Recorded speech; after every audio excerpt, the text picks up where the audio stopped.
호국의 달 6월을 맞으면서 나라와 민족을 위해서 기도하는 마음으로 오늘 하나님 앞에 예배드리는 여러분들 모두에게 하나님의 은혜와 평강이 함께 하시기를 주의 이름으로 축원합니다. 옛날 얘기 중에 이런 게 있습니다. 선비가 나루터를 강을 지나는데 한참 노를 젓는 뱃사공에게 이렇게 묻습니다. 뱃사공, 자네는 천문학을 아는가? 선비가 그렇게 물으니까 이 노젓는 뱃사공이 천문학이요? 나 그런 거 모르는데요 그랬습니다. 그랬더니 선비가 자네는 인생의 3분의 1은 헛살았구만, 그렇게 얘기합니다. 사공은 할 말이 없어서 잠잠하게 있다가 또 조금 지나가니까 선비가 그렇게 묻습니다. 자네 인생 철학을 아는가? 그렇게 묻습니다. 이 나룻배를 노젓는 이 사공이 인생 철학이 뭔지 저는 잘 모르는데요. 그러니까 그 선비가 참 자네는 인생의 3분의 2는 헛살았구만, 그렇게 얘기합니다. 그런데 갑자기 돌풍이 불고 급류가 몰아칩니다. 그리고는 배가 뒤집혔습니다. 사공은 헤엄을 잘 치지만 선비는 물에 빠져서 허우적거립니다. 그때 사공이 물에서 이런 얘기를 합니다. 여보게 선비 양반, 자네 헤엄칠 줄 아는가? 그러니까 푸푸하면서 헤엄칠 줄 모른다고 살려달라고 손이 올라갔다 내려갔다 난리가 났습니다.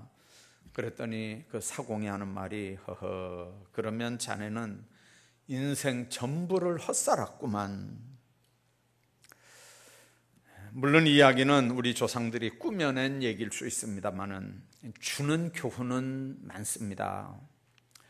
조금 안다고 교만하지 말라는 의미도 있고, 힘이 있다고 힘없는 사람 앞에 자랑하지 말라는 의미도 있고, 남들 없는 걸 가졌다고 없는 사람들 앞에 자랑하지 말라는 의미도 있습니다. 여러분들, 자랑하다가 배가 뒤집혔습니다. 그러나 헤엄을 칠 줄 모르니까 죽을 수밖에 없는 상황입니다. 그런 상황은 선비가 아는 천문학이나 인생 철학이 해결할 수 있는 문제가 아닙니다. 물에 빠져서 죽을 수밖에 없는 상황을 해결할 수 있는 건 천문학이나 인생 철학이 아니라 헤엄칠 줄 아는 거 하나밖에 없습니다. 물에 빠져 죽어갈 수밖에 없는데 만일 수영을 못한다면, 그 선비의 논리대로라면 인생을 헛살아온 게 되는 겁니다. 우리는 급류가 몰아치는 강을 건너는 선비처럼 세상을 살면서 세상적인 건 모두 갖추었어도 믿음의 헤엄을 치지 못한다면 인생을 잘못 사는 겁니다. 우리 눈에 천문학자가 대단하게 보이고 인생 철학자가 대단하게 보여도 실존적인 문제인 풍랑을 헤쳐나갈 수 있는 능력을 갖춘 자, 물에 빠졌으면 헤엄을 칠 수 있는 능력을 갖춘 자가 이 세상에서는 큰 자입니다. 오늘 본문 사무엘상 17장은 내용을 여러분들이 다 압니다. 블레셋 사람들과 이스라엘 사람들이 한판 승부를 벌이기 위해서 진을 치고 서로 공격의 기회를 기다리고 있을 때 일어난 사건을 기록한 말씀입니다. 당시 상황이 얼마나 위급했는지 사울 왕이 직접 전선에 나와서 진두지휘를 하고 있었다고 하는 사실을 보면, 어떻게 보면 나라의 이 생존이, 존망이 아마 이 싸움에 걸려 있었던 것 같습니다. 베들레헴에서 양을 치고 있던 이새의 8형제 중에 막내인 다윗이 출전한 형들을 면회하러 갑니다. 아버지가 싸준 개나리 보찜에 형들 먹을 수 있는 음식을 한 보따리 짊어지고 그리고 전쟁터에 면회를 갔는데 가서 이상한 광경을 봅니다. 그건 블레셋 장군 골리앗이 온갖 욕설을 다 퍼부으면서 이스라엘 백성들을 모욕하고 조롱을 하고 있는데 이스라엘 아무도 무서워 떨고만 있을 뿐 어느 한 사람 나서서 골리앗을 대응하거나 또 싸우려고 하는 사람이 없었다는 겁니다. 그것도 그럴 것이 골리앗의 키가 6규빗 한 뼘 이랬습니다. 한 규빗이 손가락 끝에서요 팔꿈치까지입니다. 보통 43cm에서 45cm로 계산을 하니까 이게 길이로 말하면 270cm입니다. 여러분들 사람의 키가 2m 70이란 얘기입니다. 갑옷의 무게가 5,000세겔입니다. 126파운드 57kg입니다. 다리에는 노수로 만든 견갑을 쳤고 어깨에는 단창을 맸는데 창자루가 배틀째 같다 그랬고 그 창 끝에 있는 창날 철이 600세겔이라고 그랬습니다. 그게 7kg입니다. 여러분들 그 큰 사람이 그 어마어마한 갑옷을 입고 그 무서운 무기를 딱 들고 버티고 있는데 그 앞에 방패든 또 다른 사람이 그 장군을 지금 딱 앞에서 보호를 하고 있습니다. 한마디로 골리앗은 거인이었고 그 목소리는 이스라엘의 진영인 엘라 골짜기를 쩌렁쩌렁 울리고도 남는 정말 무서운 기세입니다. 골리앗의 거대한 체구와 그 위용에 질린 이스라엘은 누구도 그 앞에 나설 수가 없었습니다. 그래서 우리는 조그만 다윗이 군대도 아니고 형들 면회 간 그 조그만 다윗이 골리앗을 그 거구 골리앗을 과연 이길 수 있을 건가? 이길 수 없다고 단언을 하죠. 인간적인 기준과 눈으로 본다면 다윗보다는 골리앗이 배 이상 큰 사람입니다. 그런데 그것은 우리 세상적인 기준으로 봤을 때 생각입니다. 객관적인 관찰에 의하면 투구와 갑옷과 단창과 칼과 방패로 무장한 거인 골리앗이 큰 자고 강한 자임에 틀림이 없습니다. 그런데 바로 그 거인이며 큰 자며 강한 자인 골리앗이 소년 다윗이 던진 조약돌 하나를 맞고 쓰러졌다는 겁니다. 강한 자는 골리앗입니다. 그러나 이긴 자는 강한 자가 아니고 나이 어린 다윗이 이겼습니다. 그러니까 엘라 골짜기의 대결은 약한 자의 승리였고 작은 자의 승리로 끝난 겁니다. 오늘 우리가 이 사건을 통해서 생각해야 됩니다. 참으로 강한 자가 누구냐? 참으로 큰 자가 어떤 사람이냐? 참으로 힘센 자가 어떤 사람이냐? 그 사람에 의해서 나라의 운명이 바뀌어지고 그런 사람에 의해서 공동체 운명이 바뀌어집니다. 오늘 본문 중심으로 어떤 사람이 세상에서 큰 사람이고 작은 사람인지를 생각하면서 은혜를 나누려고 합니다.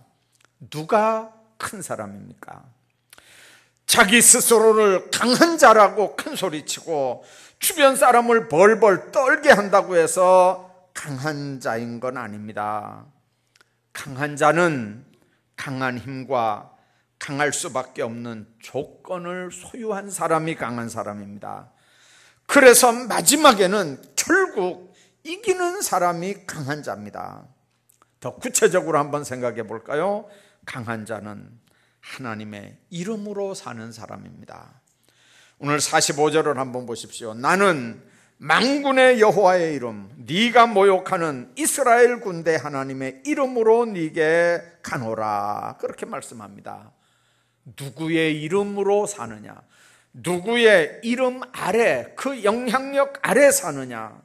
이건 세상을 살 때 너무 중요합니다. 텔레비전 한번 틀어보십시오.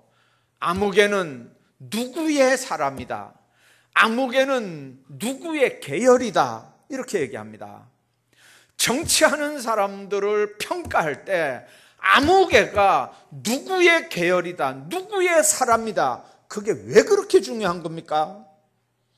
그 사람에게 나타나는 이미지, 영향력 때문에 그렇습니다.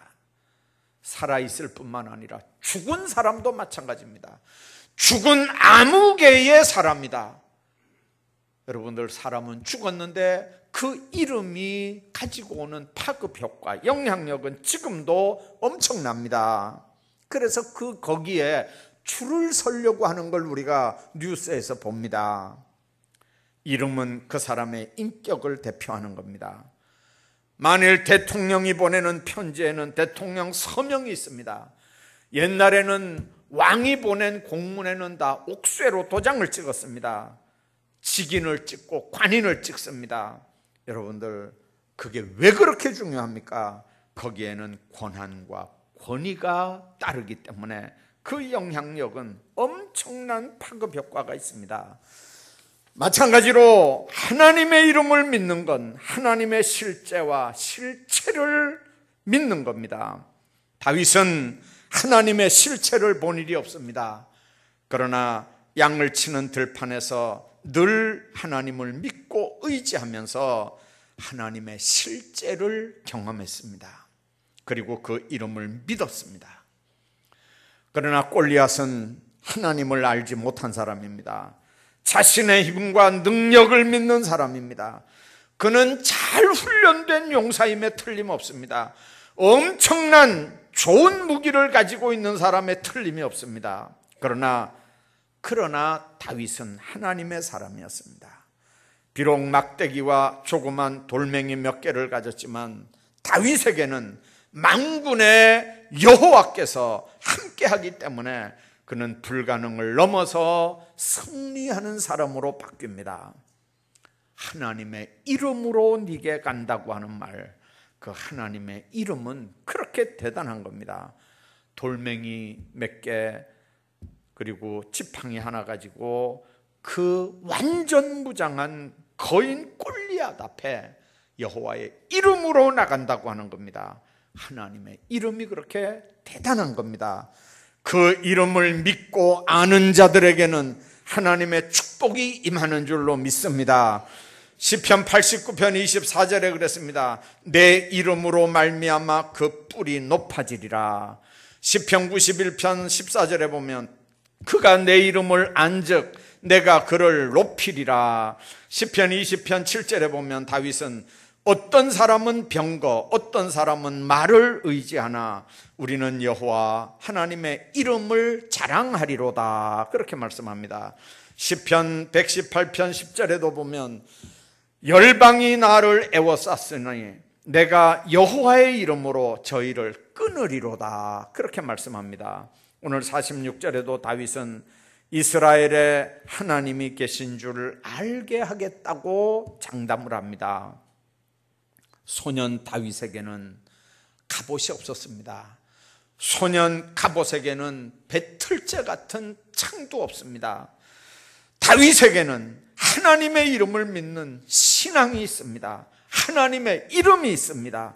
하나님의 이름을 의지하고 믿는 사람이 강한 사람인 줄로 믿으시기 바랍니다. 우리가 구원받는 것도 주의 이름을 부르고 믿음으로 되는 겁니다. 주의 이름을 부르고 믿으면 구원받고 하나님의 자녀가 됩니다. 하나님의 자녀가 되면 하나님의 보호를 받고 그 능력을 공급받기 때문에 강한 힘을 소유하게 됩니다. 그 힘을 소유하며 험한 세상을 담대하게 강하게 사시기를 주의 이름으로 축원합니다. 뿐만 아니라 어떤 사람이 강한 사람이냐면 승리를 확신하는 사람이 강한 사람입니다. 오늘 32절에 무서워 떨고 있는 사울 왕에게 어린 다윗이 뭐라 그럽니까? 그를 인하여 블레셋 사람들, 특히 골리앗을 인하여 사람이 낙심하지 말 것이라 그렇게 말합니다. 37절에도 사자의 발톱과 곰의 발톱에서 건져내셨은즉 나를 블레셋 사람의 손에서도 건져내시리이다 그렇게 말합니다. 오늘 46절에 있는 말씀 보면 오늘 여호와께서 너를 내 손에 붙이시리니 내가 너를 쳐서 네 머리를 베고 블레셋 사람의 시체로 오늘 궁중의 새와 땅의 들짐승에게 주겠다 그렇게 말합니다. 다윗은 싸우기 전에 이미 승리를 확신하고 지금 선언합니다. 그게 믿음입니다. 싸우기도 전에 벌써 패배를 생각하고 포로되는 걸 생각하고 죽는 걸 생각하면 이미 그 전쟁은 지는 겁니다. 그런데 다윗은 골리앗과 직접 대결하기도 전에 골리앗을 넘어뜨리고 그 목을 벨 확신을 가지고 지금 나가는 겁니다. 다윗이 이렇게 확신 있는 신앙을 갖게 된 게 뭐 때문일까요? 살아계신 하나님을 삶의 현장에서 늘 체험했기 때문에 그렇습니다. 목동 시절에 하나님의 능력에 의지해서 사자 발톱, 곰의 발톱에서 승리한 경험을 지금 고백합니다. 여러분들, 어린 다윗이 어떻게 사자를 이깁니까? 어린 목동이 어떻게 곰의 발톱에서 빠져나올 수 있겠습니까? 그때 다윗이 어떤 마음으로 그 짐승들과 싸웠을까요? 하나님과 함께 할 뿐만 아니라 하나님이 함께 하시면 얼마든지 사자도 곰도 이길 수 있다고 하는 확신을 가지고 그 짐승들과 싸우는 겁니다. 여러분들, 물리적인 힘보다는 정신력이 훨씬 강합니다. 물리적인 힘은 정신적인 힘을 당해낼 수도 없고 이길 수도 없습니다. 운동하는 거 한번 보십시오. 국제대회, 특히 한일전 축구하는 거 한번 보세요. 이거는 기술로 봐도 안 되고 힘으로 봐도 안 되고 이건 도저히 객관적으로 우리가 안 되는데, 다른 나라는 몰라도 한일전에서는 무조건 이깁니다. 왜 그렇습니까? 물리적인 힘보다는 정신적인 힘이 한 수 위기 때문에 그 전쟁이 이기는 겁니다. 마찬가지입니다. 여러분들, 물리적인 힘보다 정신적인 힘이 강하지만, 그러나 영적인 힘, 정신, 신앙의 힘은 물리적인 힘은 말할 것도 없고 정신적인 힘보다도 훨씬 더 강한 게 영적인 힘이고 신앙적인 힘인 걸 믿으시기 바랍니다. 신앙의 힘은 어떤 것으로도 당해낼 방법이 없습니다. 전 세계를 제패했던 로마가 황제가 신격화되는 일에 제일 골치 아픈 존재들이 예수쟁이들이거든요. 이 예수쟁이들은 하나님 외에는 어떤 것도 경배하지 않습니다. 더더군다나 황제가 신이라고 하는 건 예수 믿는 사람들은 어림도 없습니다. 황제가 왜 신이냐? 황제가 인간이지 인간이 왜 경배의 대상이냐? 예수쟁이들은 절대로 로마에게 굴복 안 합니다. 그러니까 별별 누명을 다 씌워서 기독교인들을 박해를 합니다. 죽이면 되는 줄 알았습니다. 그래서 황제 10명이 내려가면서 10대 박해를 합니다. 280몇 년 동안 거의 300년 가깝게 10대 박해가 10명의 황제들에 의해서 이루어졌습니다. 이스라엘 백성들은, 아니 그 크리스찬들은 안 죽으려고 땅속에 굴을 파고 들어갑니다. 특히 공동묘지인 지하 동굴에 들어가서 거기서 더 굴을 파고 더 들어가고 더 다른 굴을 파고 해서 카타콤을 만듭니다. 여러분들, 지금 카타콤이라고 얘기하는 그 문화는 기독교인들이 황제 박해를 피해서 땅속에 숨어서 거의 300년 동안을 그렇게 신앙생활한 흔적입니다. 여러분들, 그렇게 죽였으면 다 죽어야 될 거 아닙니까? 그렇게 박해했으면 다 박해당하고 기독교가 없어졌어야 될 거 아닙니까? 그런데 놀라운 사건이 벌어집니다. 나중에 로마가 기독교를 인정을 해줍니다. 종교로. 그리고 몇 년 더 있다가 로마의 국교로 기독교를 선포를 합니다. 이건 말도 안 되는 일입니다. 어떻게 여러분들 로마가 기독교를 공인을 하고 더 몇 년 있다가 로마가 기독교를 국교로 만듭니까? 이게 뭔 얘기입니까? 물리적으로 이 기독교인들을 어떻게 할 방법이 없습니다. 물리적인 힘보다는 정신적인 힘이 무섭고, 정신적인 힘보다는 영적인 힘, 신앙의 힘이 무섭다고 하는 역사적인 실증입니다. 예수 안에서 우리는 늘 승리할 수 있습니다. 승리하고 있다는 걸 믿어야 합니다. 예수님은 질병도 사람도 죽음도 권세도 어떤 이데올로기도 다 이겼습니다. 그러므로 예수의 사람, 예수 믿는 사람도 세상을 넉넉히 이길 수 있다는 걸 여러분들 알아야 합니다. 바울은 로마서 8장 37절에 이 모든 일에 우리를 사랑하시는 이로 말미암아 우리가 넉넉히 이기느니라 그렇게 말씀하고, 고린도전서 15장 57절에 우리에게 이김을 주시는 하나님께 감사한다 그랬습니다. 하나님을 믿는 사람, 승리를 믿는 사람입니다. 하나님을 믿는 사람, 그 사람이 강한 사람입니다.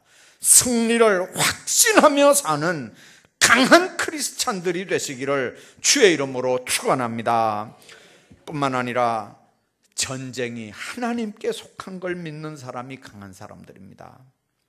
미사일이 왔다 갔다 하고 그게 미사일이냐 아니냐를 가지고 논쟁을 하는 이 판에 오늘 47절 한번 보십시오. 다윗은 전쟁은 여호와께 속한 거라고 얘기합니다. 이 말 속에는 전쟁이 골리앗과 이스라엘 싸움이 아니라 하나님과 골리앗의 싸움이라는 뜻이 포함이 되어 있습니다. 블레셋과 이스라엘의 싸움이라면 이스라엘은 승산도 없습니다. 이스라엘보다 블레셋은 10배도 더 큰 나라입니다. 그런데 블레셋과 하나님의 싸움이라면 이건 얘기가 달라집니다. 골리앗과 다윗의 싸움이라면 상대거리도 되지 않지만 골리앗과 하나님의 싸움이라면 이건 문제도 되지 않습니다. 이게 신앙의 비밀입니다. 하나님께 속한 걸 믿는 사람은 전쟁조차도 이건 하나님의 속아낸 걸 믿습니다. 그래서 다윗이 전쟁은 하나님께 속한 거라고 47절에 얘기합니다. 여러분들, 모든 건 내 것이다, 내가 해야 된다, 내가 지켜야 되고 내가 보호해야 되고 내가 관리해야 된다. 그러니까 여러분들 성경에 남북 왕조 한번 왕들 했던 내용들을 쭉 역대상하, 열왕기상하에서 한번 쭉 보십시오. 한때는 남왕국 왕하고 북왕국 왕하고 서로 전쟁도 했지만 한때는 또 서로 왔다 갔다 하기도 하고 때로는 또 이렇게 사돈도 맺고 꼭 우리 남북한 지금 하는 거하고 똑같은 일이 역대상하, 열왕기상하의 왕들 중심으로 한 내용들이 쭉 기록이 되어 있습니다. 근데 여러분들 분명하게 기억해야 되는 건 열쇠는 왕들의 머리에서 나오는 정치력이 아닙니다. 하나님의 것이라면, 하나님께 속한 거라면 그 모든 것들을 하나님께 믿고 맡기면 하나님이 지키고 관리하고 보호하신다고 하는 사실을 신앙적 차원에서 믿어야 됩니다. 우리가 진실로 평안하고 안전한 삶을 살려면 하나님께 맡기는 겁니다. 여러분들, 그게 믿음입니다.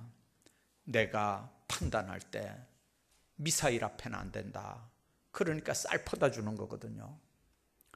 쌀 퍼다 주면 안 된다, 미사일 하나 만들 때 우리는 핵폭탄을 만들자, 이것도 똑같은 원리입니다. 여러분들, 우리가 분명하게 기억해야 합니다. 그 모든 문제의 열쇠는 하나님에게 있다는 걸 인정해야 합니다. 움켜쥐고 있는 한 나는 약자입니다. 그러나 그 모든 열쇠를 하나님께 맡기면 하나님 앞에서 우리는 강한 자가 됩니다. 이제 분명해졌습니다. 하나님 이름으로 사는 사람이 강한 사람입니다. 승리를 확신하는 사람이 강한 사람입니다. 전쟁이 하나님께 속한 것임을 믿는 사람이 강한 사람입니다. 그렇다면 누가 약한 사람입니까? 큰 소리치고 떵떵거렸던 골리앗이 약한 사람입니다. 이유가 뭡니까? 무명 소년이 던진 조약돌 하나 이마에 박혀서 쓰러져 죽고 목이 잘렸기 때문에 그렇습니다.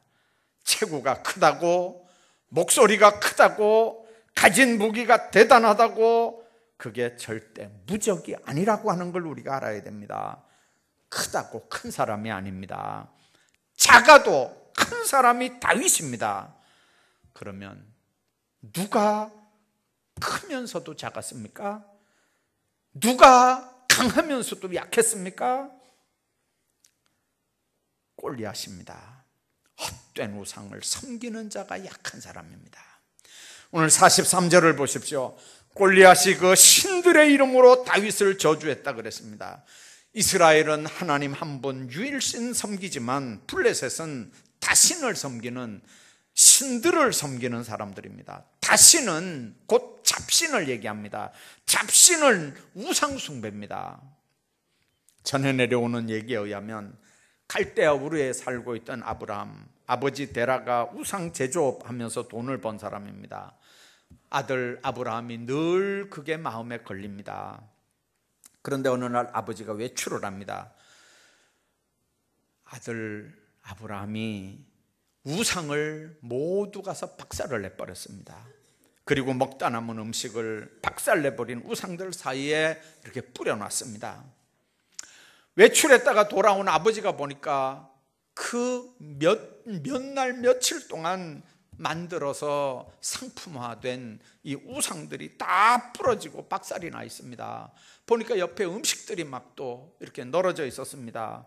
그래서 아브라함을 불러가지고 이게 도대체 뭐 어떻게 된 일이냐 이러니까 아브라함이 시침 뚝 떼고 그렇게 얘기합니다. 아버지 안 계시는 동안에 우상들이 배가 고플까 봐 제가 음식을 갖다 이렇게 놔뒀는데 나중에 뭐 쿠당탕 그래가지고 가보니까 음식을 서로 먹으려고 이 우상들이 막 서로 치고받고 하다가 이렇게 다 머리가 부러지고 다리가 부러지고 다 이렇게 박살이 났습니다. 그러니까 아브라함 아버지 데라가 이 쓸데없는 소리 하지 말라고 막 아들을 향해서 야단을 막 칩니다. 어떻게 우상이 음식 서로 먹겠다고 서로 싸워가지고 다 부러지냐고. 그러니까 아브라함이 하는 얘기가 아버지 먹지도 못하고 싸우지도 못하고 아무 힘도 안 되는 거 저런 우상을 왜 만들어 섬기는지 모르겠다고 아버지한테 조목조목 막 따졌다고 그러죠. 여러분들 우상 종교는 약합니다. 뿌리가 없습니다. 그래서 종교 구실을 제대로 못합니다. 예수 안 믿는 사람들은 기독교도 약한 사람들이 믿는 건 줄 알아요. 그러나 그렇지 않습니다. 약한 사람이 기독교인들이 아니라 강한 사람들이 기독교인들인 줄로 믿습니다. 주님이 나와 함께 하는 걸 확신하는 사람들, 주님이 나와 함께 하기 때문에 내 힘은 약하지만 그 힘으로 담대하게 세상을 사는 걸 확신하는 사람들이 크리스찬들입니다. 헛된 우상을 섬기는 사람들이 약한 사람입니다. 뿐만 아니라 교만한 자가 약한 사람입니다. 오늘 36절에 보면 골리앗은 하나님을 모욕했습니다. 42절에 보면 다윗을 조롱하고 저주를 했습니다. 언제나 자신을 과대평가하고 남을 업신여기고 멸시하고 조롱하는 사람들, 그런 사람들은 교만한 사람들이고 성경은 그런 사람들을 가장 약한 사람들이라고 얘기합니다. 주님은 교만한 사람을 멀리하고 절대 도와주지 않을 뿐만 아니라 교만에 빠지는 그 순간부터 그는 약자로 전락하고 고독한 자로 전락을 합니다. 힘 있는 사람이 힘없는 사람들 앞에 나섰을 때 힘없는 사람이 굽신거리지만 돌아서면 그 사람들은 똘똘 뭉쳐서 힘 있는 사람을 욕합니다. 여러분들, 교만은 고독한 삶으로 전락하게 만드는 모습, 삶의 모습입니다. 뿐만 아니라 결국에는 멸망당하게 됩니다. 잠언처럼 교만은 멸망의 선봉이요 넘어짐의 앞잡이가 됩니다. 교만한 자는 곧 약한 자입니다. 뿐만 아니라 자기 힘을 믿는 자가 약한 자입니다. 45절에 보면 그는 칼과 단창으로 다윗에게 나왔다고 그랬습니다. 골리앗은 무기만 믿습니다. 자기 힘만 의지했다는 뜻입니다. 그는 자신의 덩치 큰 거, 전신갑주 입은 거, 많은 사람이 대장군이라고 지켜 세운 것만 의식하면서 자랑하고 의지했습니다. 그러나 하나님의 이름을 모욕하고 자신을 과대평가하고 교만에 젖어 있던 골리앗은 소년 다윗이 던진 조약돌 하나가 이마에 박혀서 엘라골짜기에 쓰러지고 목베임을 당하게 됩니다. 주석가 매튜 헨리는 이 부분을 이렇게 해석을 했습니다. 그날 엘라골짜기에 있었던 다윗의 승리는 사탄과 그 모든 어둠의 세력에 대한 다윗의 자손 예수의 승리의 예표였다. 이스라엘은 승기를 되찾습니다. 총공격을 합니다. 그리고 블레셋은 혼비백상에서 출애굽을 치고 그 전쟁에서 다윗은 승리합니다. 하나님과 함께하는 사람은 약한 사람이 아닙니다. 하나님께 인정받는 사람은 약한 자가 아닙니다. 그러나 제 아무리 강하고 많은 것들을 소유했고 큰 자라고 자처해도 하나님과 함께하지 않으면, 하나님을 떠나면 그 순간에 엘라골짜기에 쓰러졌던 골리앗이 되고 마는 겁니다. 참으로 강한 자는 하나님이 함께하는 자입니다. 하나님이 지키는 자입니다. 참으로 하나님과 함께하는 자입니다. 큰 자는 하나님께 소속된 사람입니다. 참으로 안전한 사람은 하나님이 보호하는 사람입니다. 참으로 행복한 사람은 하나님 안에서 사는 사람이고 하나님의 사랑을 소유한 사람입니다. 골리앗 앞에 골리앗을 보호하는 방패잡이가 있어도 이마루 날아드는 조약돌을 막을 수 있는 방패잡이는 세상에 없습니다. 누가 누구를 보호한단 말입니까? 누가 누구를 지킨단 말입니까? 이 비밀은 개인은 말할 것도 없지만 국가 지도자들도 철저하게 생각해야 하는 문제입니다. 전쟁은 하나님께 속한 겁니다. 오늘도 하나님 안에 있음으로 인해서 참으로 강한 존재들로 살아가시기를 주의 이름으로 축복합니다.